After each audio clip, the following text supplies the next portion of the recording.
ನಮಸ್ಕಾರ ಎಲ್ಲರಿಗೂ. Doctor Ranjit BS ಅಂತ, ಗ್ಯಾಸ್ಟ್ರೆಂಟರಾಲಜಿಸ್ಟ್ ಮತ್ತೆ ಪೈಲ್ ಸ್ಪೆಷಲಿಸ್ಟ್.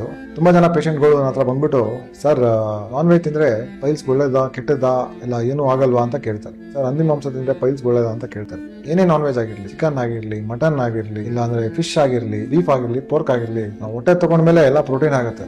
ಪ್ರೋಟೀನ್ ಏನಾಗುತ್ತೆ, ಏನೇ ಪ್ರೋಟೀನ್ ತಗೊಂಡ್ರು ಡೈಜೆಷನ್ ಎಲ್ಲ ಆದ್ಮೇಲೆ ಮೋಷನ್ ತುಂಬಾ ಗಟ್ಟಿ ಪಾಸ್ ಆಗುತ್ತೆ. ನೀವು ಪ್ರೆಷರ್ ಆಗ್ತೀರಾ, ಪ್ರೆಷರ್ ಆಗ್ತಾಗ ಏನಾಗುತ್ತೆ, ಗ್ರೇಡ್ 1 ಗ್ರೇಡ್ 2 ಇರೋದು ಗ್ರೇಡ್ 3 ಗ್ರೇಡ್ 4 ಆಗುತ್ತೆ. ಮತ್ತೆ ಏನಾದ್ರು ಸಣ್ಣದಾಗಿ ಫಿಶರ್ ಇದ್ರೆ ದೊಡ್ಡದಾಗುತ್ತೆ. ವಾಸಿ ಆಗ್ತಾರ ಫಿಶರು ನಾನ್ ಇಲ್ಲಿಂಗ್ ಫಿಶರ್ ಆಗಿ ಹೋಗುತ್ತೆ. ಸೊ ಈ ಕಾರಣದಿಂದ ಎನಿ ನಾನ್ ವೆಜ್ ತಗೊಂಡ್ರೆ ಪೈಲ್ಸ್ ಪ್ರಾಬ್ಲಮ್ ಜಾಸ್ತಿ ಆಗುತ್ತೆ. ಬರೀ ಪೈಲ್ಸ್ ಮತ್ತೆ ಫಿಶರ್ ಅಷ್ಟೇ ಸ್ಟಾರ್ಟ್ ಆಗಲ್ಲ, ದೊಡ್ಡ ಕರುಳಿಂದ ಸಮಸ್ಯೆನೂ ಸ್ಟಾರ್ಟ್ ಆಗುತ್ತೆ, ಅಸಿಡಿಟಿ ಸ್ಟಾರ್ಟ್ ಆಗುತ್ತೆ. ಈ ವೆಸ್ಟರ್ನ್ ಕಂಟ್ರೀಸ್ ಅಲ್ಲಿ ನಾನ್ ವೆಜ್ ಜಾಸ್ತಿ ತಿಂತಾರೆ, ಫ್ರೂಟ್ಸ್ ವೆಜಿಟೇಬಲ್ಸ್ ಎಲ್ಲ ಕಡಿಮೆ ತಗೊಂತಾರೆ. ಫೈಬರ್ಸ್ ಕಡಿಮೆ ತಗೊಂಡಾಗ ಏನಾಗುತ್ತೆ, ಕೋಲಾನ್ ಕ್ಯಾನ್ಸರ್ ಜಾಸ್ತಿ ಆಗುತ್ತೆ, Crohn's disease, inflammatory bowel diseases, irritable bowel syndrome, ಇದೆಲ್ಲ ಕಂಡೀಷನ್ಗಳೆಲ್ಲ ಜಾಸ್ತಿ ಆಗುತ್ತೆ. Human body daily non veg ತರ ತಿನ್ನೋ ತರ ಇರಲ್ಲ. ನೀವು ವಾರದಲ್ಲಿ ಒಂದ್ಸಲಿನೋ ಇಲ್ಲ ಅಂದ್ರೆ ಮ್ಯಾಕ್ಸಿಮಮ್ 2 ಸಲ, ಅದು ಸ್ವಲ್ಪ ಕ್ವಾಂಟಿಟಿ ತಿಂದ್ರೆ ಏನೂ ಆಗಲ್ಲ.